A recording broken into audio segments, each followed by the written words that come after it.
All right. Thank you. We love you too. Thank you all. Please take a seat. We're going to be here. You gave a politician a microphone. We got about 3 hours to go, so I don't want anybody, no heat exhaustion. I want to give, first of all, before we really get started here, I've got a few shout outs here and a few words of gratitude. First of all, I have to say thank you to Congressman Nun for the kind introduction. That was it's probably the best introduction I think I've ever gotten in my life.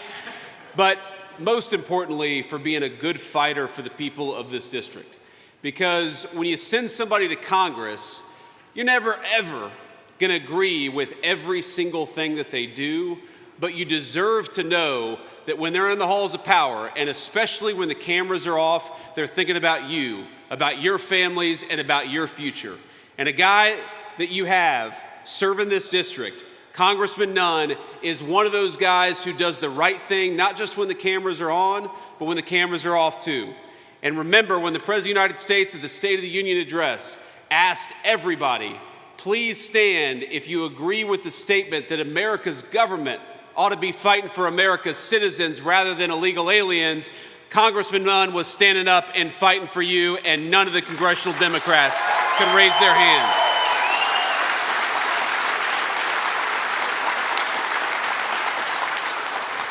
So along with Zack Nun, we have got President Trump endorsed, and of course, endorsed by me too. Endorsed candidates for Congress, we have got Chris McGowan in the room. Where's Chris? Please stand up and be recognized. Chris, thank you for everything.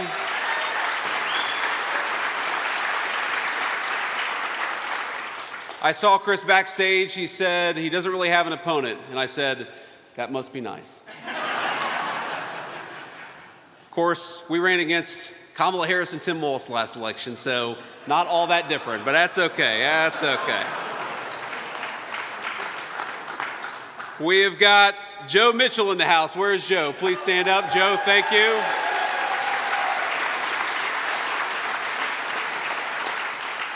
I've got to give a special note of thanks to our incredible Agriculture Secretary in Washington, Brooke Rollins, my dear friend Brooke. Thank you for everything that you do. We've got your great governor here in Iowa, Kim Reynolds. Kim, thank you so much for being here. We've got Iowa GOP Chair Jeff Kaufman. Jeff, please stand up and say hello. Thank you, Jeff. I asked Jeff backstage, I said, how are these elections going? And Jeff said they're going great, so they better be. We have got Iowa AG Brenna Bird, the great Brenna Bird. Brenna, thank you. Iowa Secretary of State Paul Pate. Thank you, Paul. Congressman Randy Feenstra. Randy, thank you. And then I want to recognize some of the great Iowa State lawmakers that we have. I will read their names here. We've got Senate President Amy Sinclair, President Pro Tem Ken Rosenboom. We've got Lynn Evans with us. Where's Lynn? Thank you, Lynn. And we got Sherilyn Westrich. Where's Sherilyn at? She took off sick, I guess, today. But she's doing a great job. We're grateful to her. And then we got some Iowa House members too, and I promise this is the last group. We've got Brooke Bowden. Where's Brooke at? Thank you, Brooke. We've got Heather Hora. Thank you, Heather. We've got Bill Gustav. Bill, thank you so much. We got Charlie Thompson. Charlie, thank you. Derek Wolf, thank you for being here, Derek. Kevin Allens, where's Kevin? Okay, he's got the same cold that our other friend did. Stephen Bradley, where's Stephen Bradley? Thank you, Stephen. And finally, Mark Cisneros. Mark, thank you so much for your leadership and thanks for being here.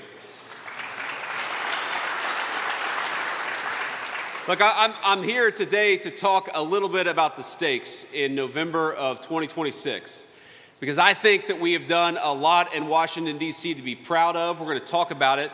But the fundamental question for us in this election is actually not any specific question of public policy. It's not any particular issue. It's fundamentally, do you want people in Washington, D.C. who fight for you, who fight for the people of this district, or who fight for corruption and fraud? Because I'm 41 years old, and for the first time in my entire life, I think we have seen a major political party in the United States of America completely go off the rails. They're not just talking about different views on taxes or on regulation or on the Clean Water Act, as important as all of those things are. They're talking about who does the government actually stand and fight for. When the President of the United States asked the entire Congress to stand for the simple principle that the people's government ought fight for the American people first, what did we see? We saw every single congressional Democrat sit on their hands. They didn't care about you. They didn't care about the people of this district. They didn't care about the farmers or the factory workers or the people who actually make this country run. Because now we have in Washington, D.C., a Democrat Party that is so focused on illegal immigration, that is so focused on people who don't have the legal right to be here, that is so focused on fraud because so many of their friends get rich from fraud that they forgot to look after you. And whatever your political views, whether you're a sensible Republican, independent, or even a sensible Democrat, because I know we got a lot of those in Iowa, not in Washington, D.C., I think that you deserve to have a President of the United States and a Congressman like Zack Nun, who fights for you every single day, and that's what he's been doing.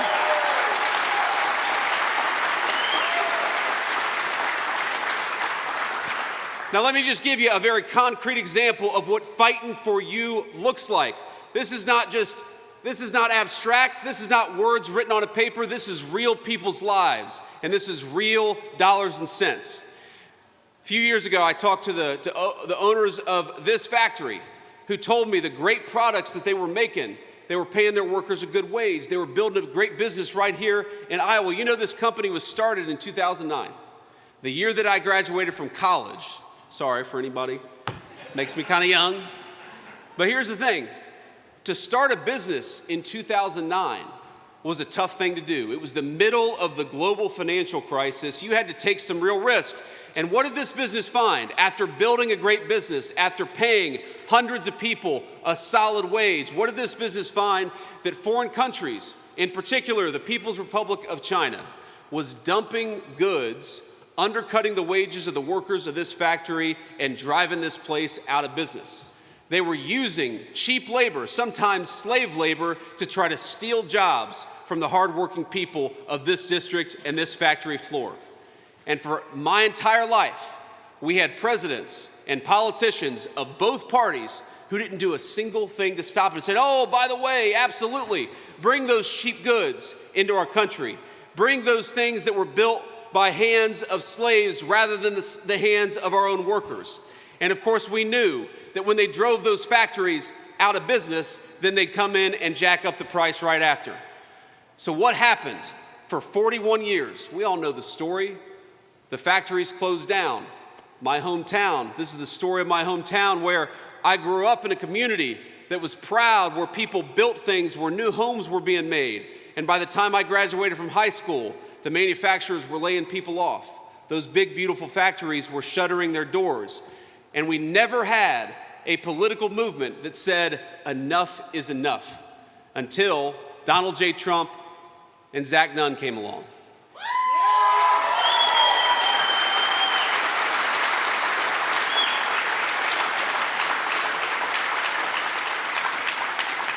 And you know what we said? The Democrats, every day they will tell you, they will fight against our policies to try to bring back American manufacturing. They will fight against our policies that try to fight back against those people who would dump that stuff into our communities. And you know what we say? We say that our tax policy ought to be pretty simple, and that's exactly what it has been. If you're building right here in Iowa, if you're making something right here in Iowa, if you're working every single day right here in Iowa, you deserve a tax cut, and that's exactly what we delivered with Congressman Nun.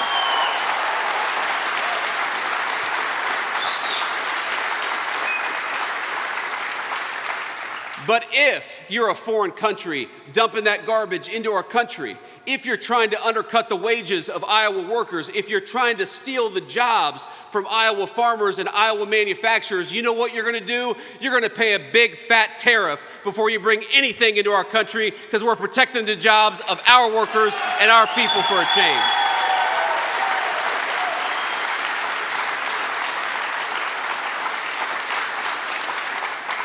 And that's all this is about. When you hear the Democrats attack the Trump administration's tax policies, that's what they're attacking. They're attacking the policies that make it harder for people to steal your jobs, and they're attacking the policies that give you more money to keep in your own pocket.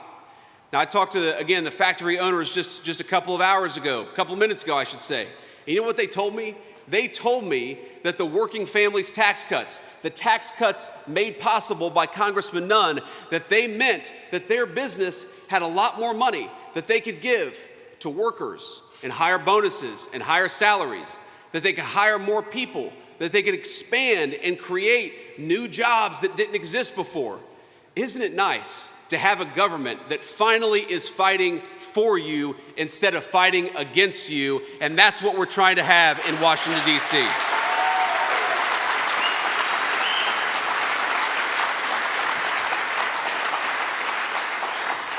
Now, there is so much I'm proud of, so much that is moving in the right direction. Do you know, when I was going around the campaign trail in 2024, one of the number one things that young people said to me, young Americans in particular, is that they couldn't afford to buy a home. They couldn't afford their rent if that's what they wanted to do. And you know, for the first time we've seen in over 5 years, for 8 months running, we have seen the costs of rent come down in the United States of America. Our young people are starting to get close. They're making progress. They're starting to get to the point where they can finally afford their slice of the American dream. And you know why we did that? And you know how we did it? It's actually not that complicated. A simple principle. American homes ought to belong to American families, not foreign investors, not foreign owners, and not Chinese investors who are buying up our farmland.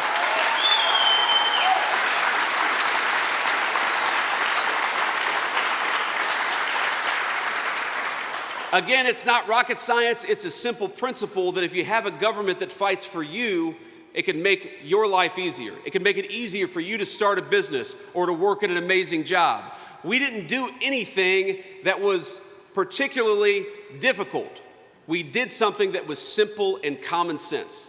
And I think that's what defines the Republican Party in Washington right now, is it's simply about common sense. You want to lower the cost of homes for American families? Here's a simple thing. Why don't you stop giving 30 million homes to illegal aliens? Why don't you seal the border and make sure those homes go to American families for a change? That's how you lower the cost of housing.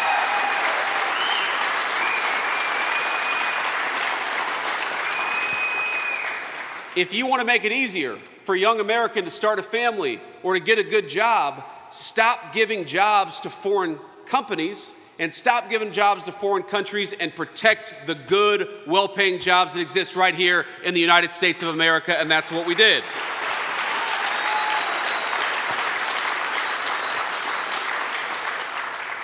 And here's the final thing. When we talk about standing for you, again, whatever your views on a specific policy, there is maybe no more important issue than how about when you pay your taxes to the federal government. We just had tax day just a couple of weeks ago. How about you have a government that actually takes those resources as what they are? Your sweat, your tears, your time away from your family, and protects every single one of those dollars.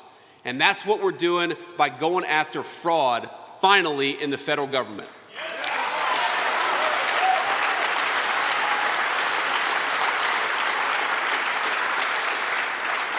And let me just give you a couple of examples. We had let fraud become so rampant in this country that people were able to get rich not by creating something amazing, not by employing something, not by building something beautiful with their hands. They were able to get rich by defrauding every single person in this room.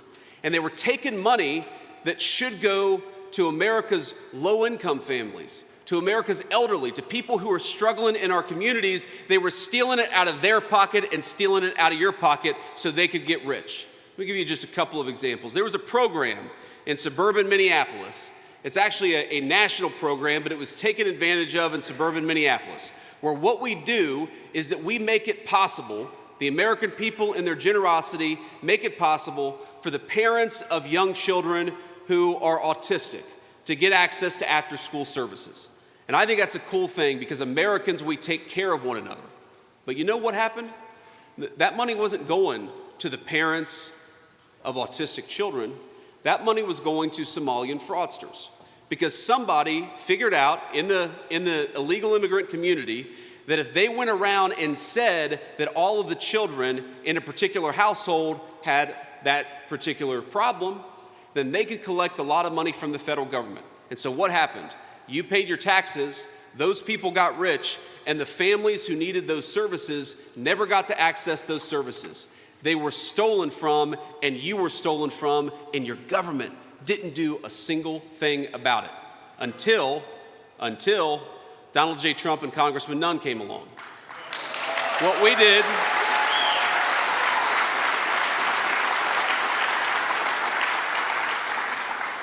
we did is very simple. We went to the state of Minnesota and said, we want you to audit the people who are getting access to these funds.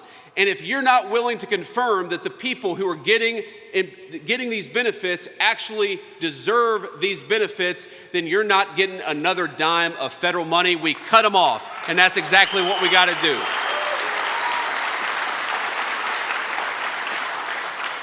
And ladies and gentlemen, people have asked me, I'm the leader of the fraud task force in Washington, and people have asked me, is that a hard job? And I say, well, let me think. Finding fraud in the federal government, it's kind of like fishing in a barrel with dynamite. Every week, I get a report from the task force. We have our weekly meeting, and I am shocked every single day by the things that we find. Just one of the all-stars on our fraud task force is our great Agriculture Secretary, Brooke Rollins. And Brooke has found out that we've got 355,000 people on SNAP benefits receiving double benefits, that we've got 186,000 dead people getting SNAP benefits, 186,000 dead Americans getting food stamps right now. Now, I know the fake news media is going to say that the big headline from this speech is JD Vance proposes that we take away food stamps. That's what they're going to say. I actually think that we should take food stamps away from dead people. I'm guilty of that. I think that's a reasonable thing.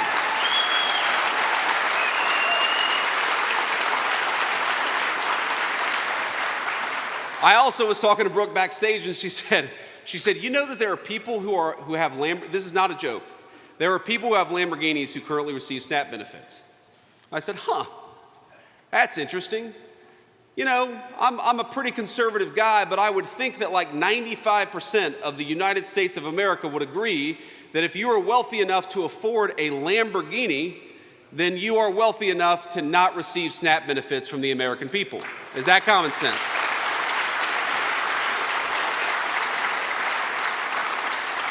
And I could go down and down the list. We just served 22 investigatory procedures. The Department of Justice, we went from discovering what happened in Minneapolis to serving 22, subpoenas so that we could go after the fraud that's happening in Minneapolis. And we did that in just 3 months. And yes, ladies and gentlemen, when we find crime, those people are going to go to prison for defrauding you because that's exactly how it should be.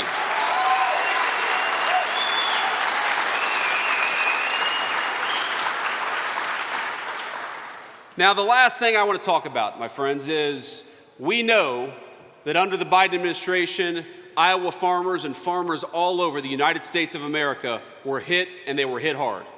What we've done using the president's trade authorities and using his incredible trade policies is that we have doubled the export market for Iowa farmers in just 18 months. And that is an amazing thing, because what happened for years is that people would dump their agricultural products into the United States of America, but said, you're not allowed to sell great Iowa product overseas. Well, we flipped that on its head.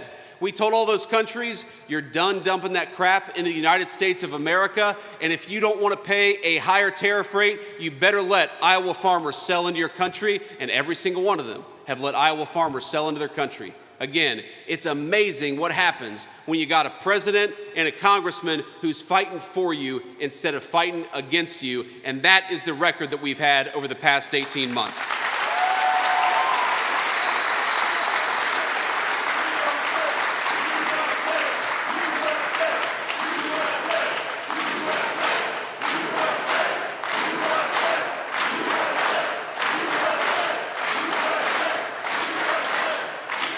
So let me say a couple more things here. So one, I was flipping around in my notes here because I've been trying to find the name of the person that Zack is running against, because we're gonna make fun of her a little bit. Now here's the problem. You know, I'm sure. Well, I don't know anything about her. What I do know is her voting record. I know what she has chosen to prioritize, and it's not you, and it's not your families, and it's not this district. Because here's the thing, there are problems and there are challenges. You know, one of the things I'm proudest of is that under the president's leadership, we had American families about $1,300 richer from the day that he took office until today. That's between the working families tax cuts, that's lowering the cost of rent, that's all that stuff combined. Now that's the good news. Let me give you the bad news. The honest piece of this is that under the Biden administration, the average American family lost about $3,000. So on the one hand, we got a great record to brag on. On the other hand, because of the hole that the Biden administration and the Democrats put us in, we got a lot more work to do, okay? But we recognize that work. We're excited about that work. That's why you sent us to Washington, D.C. That's why you sent Zack to Washington, D.C., was to work on these problems. We know right now that we've got a lot of Iowa farmers that would love to sell more E15 into the market, and we're fighting every day to help them.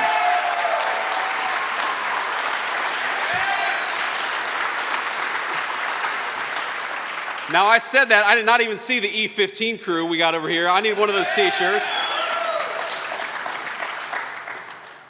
But the congressman has got legislation that's working right now, and we're working on it every single day because, number one, we want Iowa farmers to have access to more markets, but number two, we want everybody, all of our fellow citizens across our 50 great states, to benefit from what's made right here in Iowa. That's why we're fighting for E15. We also know that a lot of our farmers are struggling with high fertilizer prices. I'm aware of that. As the President of the United States has said, we got a little blip in the Middle East. We got to take care of some business on the foreign policy side. But you know what we're doing simultaneously? We're working with the congressman, and we're finding ways every single day to make sure that you guys and the farmers of this great state get access to the products that they need. We're working on it. We're working on it every single day. Now, when I see Iowa farmers who need to get that E15 to market,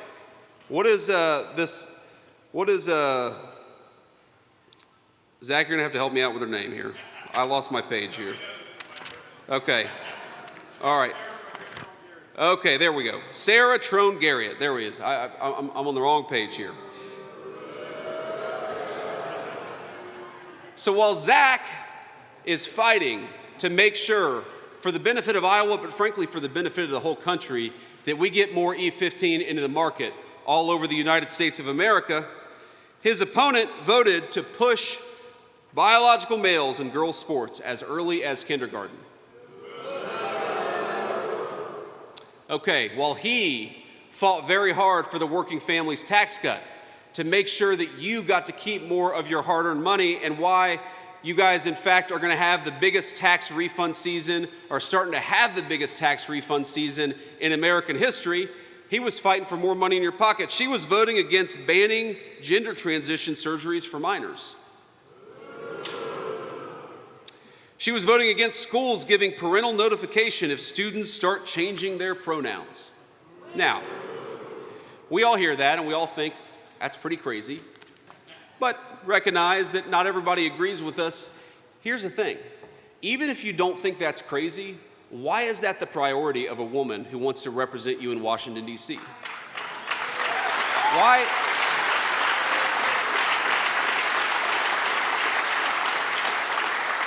Why isn't she working to increase your take-home pay? Why isn't she fighting for the farmers to get more of that E15 all over the United States of America? Why isn't she fighting to lower housing costs for the people of this district, the people of this state, and the people of the United States of America? And it goes back to the question that I asked at the very beginning of this discussion. We have two parties in Washington, D.C. And I hate to say this because I was raised by blue-collar union Democrats. My mama and papa, they said that back when they were voting in the 80s and 90s, the man and woman who raised me, Mama and Papa said, we're for Democrats because Democrats are for working people. And I don't think that's true anymore, my friends. And it's a heartbreaking thing. It's heartbreaking for a kid who came from a Union Democrat family to realize that Democrats these days, they seem to care more about gender transition than they do about you keeping more of your hard-earned money. And I really do believe this, that there are Democrats like my mama and papa all over the great state of Iowa, but I hate to say it, and I hate to break it to you, but there are none left in Washington, D.C. The Democrats in Washington, D.C., they want to trade stocks, insider trading for money, just like Nancy Pelosi did. The best part of the State of the Union address is when the President of the United States called out Nancy Pelosi for her stock trading, and I look over at her, and she has got the sourest look I have ever seen on a human being's face. It turns out Nancy Pelosi likes nothing less than being called out for her insider stock trading. We're just talking about the State of the Union. You have this beautiful 6-year-old girl. You may remember this. It was a few months ago, but it was a very revealing moment about who our respective political parties stand for. Because this little girl had been shot by an illegal alien. But she had survived. Miraculously, she was in amazing condition. She was a sweet, just a really cute kid. And, I'm the father of a 6-year-old boy. He's actually here with me. He's backstage. And this girl was so proud. She was proud to be there in the chamber, and she gives her dad a big hug. And the Republicans all stand and cheer, and the Democrats all sit on their hands. And I remember thinking to myself, what is wrong with you that you cannot stand up and cheer for a 6-year-old girl who survived an assassin's bullet? What is wrong with you that you cannot vote to give more money in the pockets of Iowa farmers and Iowa factory workers? What is wrong with you when you cannot stand up for the Americans, some of whom literally have taken bullets in the United States of America, but you fight every single day for illegal immigrants who have no right to be in the United States in the first place? And what does it say about a political party that they have fought more against our anti-fraud efforts than they ever did to protect your dollars and to protect the benefits of the people who use those benefits? My friends, this is not a normal election. This is not a normal political environment. This is a contest between a party that wants to take all of your money and give it to illegal aliens, and a contest between gentlemen like Zack Nun, who fight every single day for you. And I have a simple question here, which is, do you want somebody who votes to give your money to illegal aliens? No. Do you want somebody who votes to raise your taxes? No. Do you want somebody who supports defrauding you and taking money away from poor kids so they can give it to the fraudsters? No. Then do we want crazy far-left Democrats in Washington, D.C.? No. Here's what we do want. Do we want somebody who fights for you every single day? Yes. Do we want somebody who has put more money in your pocket? Yes. Do we want somebody who gives E15 all over the United States of America so Iowa farmers can profit from it? Yes. So what do we want? We want Congressman Zack Nun, and you got to get him to Washington, D.C.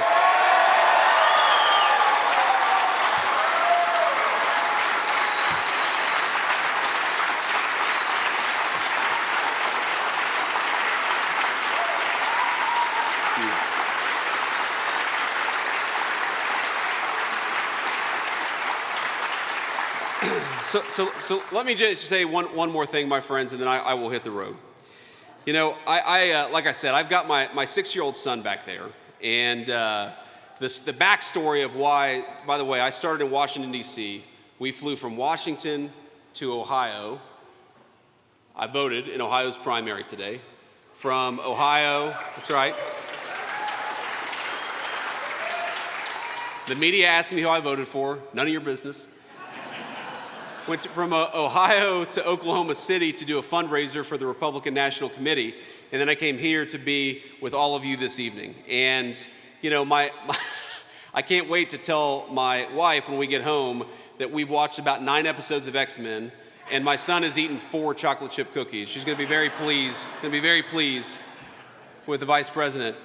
But here's the thing. It kind of just worked out. I wasn't planning this, but I've got my 6-year-old because last week I took his little sister on a trip, and he was feeling a little jealous. And, you know, when he's a kindergartner, it's not like missing schools, no offense, but one day of kindergarten is not going to cause him any problems. So he came out with me today, and we've had such a good day, and it's just been an amazing thing. I always enjoy coming out and doing events like this, but to do it with your 6-year-old son by your side is really an amazing thing. But as it happened, when we landed here in Des Moines, or at the airport there in Des Moines, we met a couple of Gold Star families from Iowa. And a couple of you probably know this, maybe all of you know this, that in, you know, what's going on in the Middle East, this operation in Iran, Iowa has borne a heavier burden maybe than any other state in the union. This great state has lost about half of our KIA, and I know that you all will join me in saying that we love them and we're proud of them and we're praying for them every single day.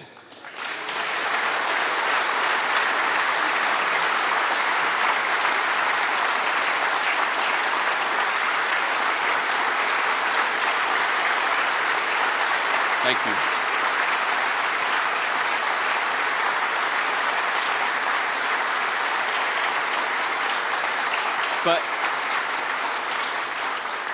But also on the tarmac, a couple of Gold Star families met me, a couple of families who've lost people just in the last 9 or so months, one in Iran and then one in Syria about 9 or so months ago.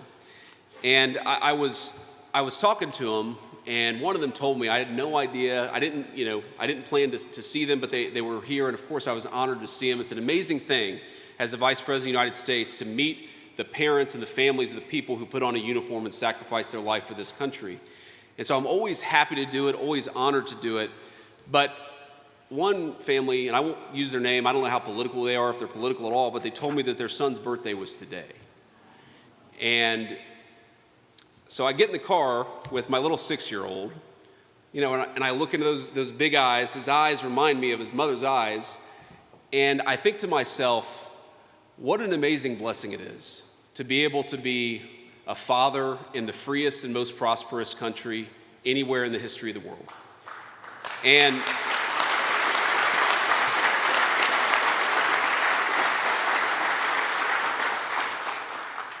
I thought to myself, what would I say?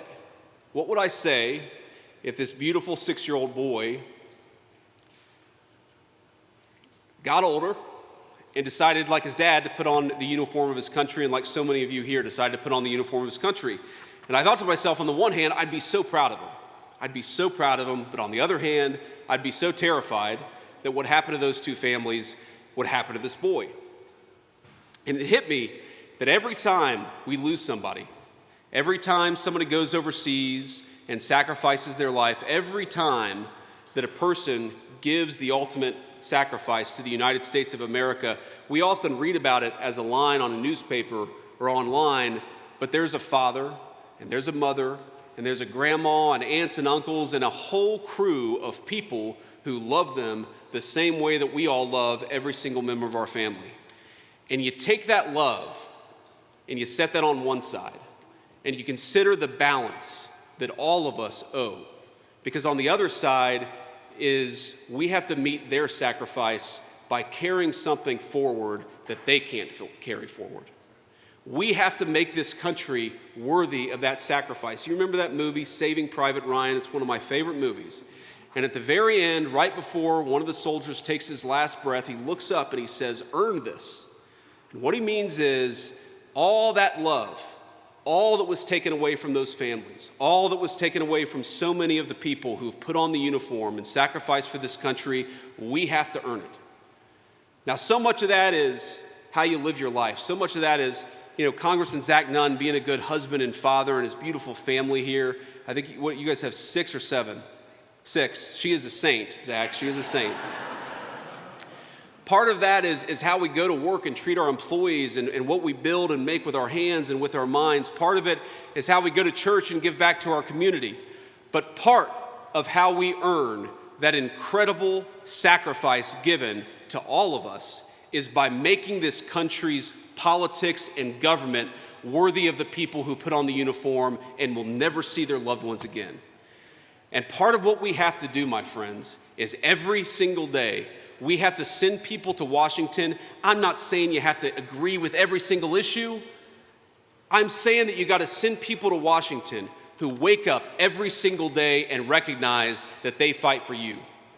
That's how we honor this sacrifice. That's how we make this country great again. And that's how we make 250 years of American history and American patriots proud. God bless you guys, and thank you for having me in Iowa.